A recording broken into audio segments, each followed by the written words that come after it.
বীর পরাক্রমী দেশপ্রেমী তুমি নেতাজি সুভাষ। স্বাধীনতার পথের নির্ভীক পথিক তুমি।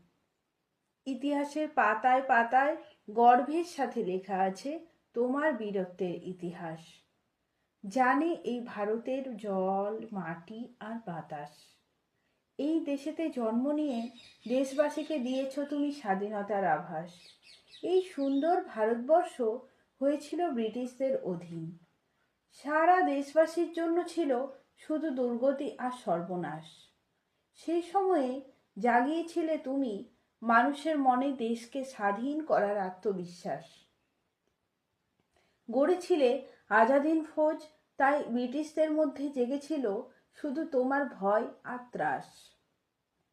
পেল না আর তারা এই দেশের রাজত্ব করার অবকাশ। তোমার পরাক্রমে দেশবাসী রইল না আর তাদের দাস। কিন্তু কেন তুমি এভাবে হারিয়ে গেলে? দেশবাসীকে বার্তা দিলে, যদি তোর ডাক শুনে কেউ না আসে তবে একলা চলো রে। তোমার মতো দেশপ্রেমী আর হবে না দ্বিতীয়, আমার বিশ্বাস। আজ এই শুভ দিনে তোমার জন্য জানালাম শ্রদ্ধার প্রকাশ। তুমি যে বীর বিক্রমী নেতাজি সুভাষ। তুমি যে বীর বিক্রমী নেতাজি সুভাষ।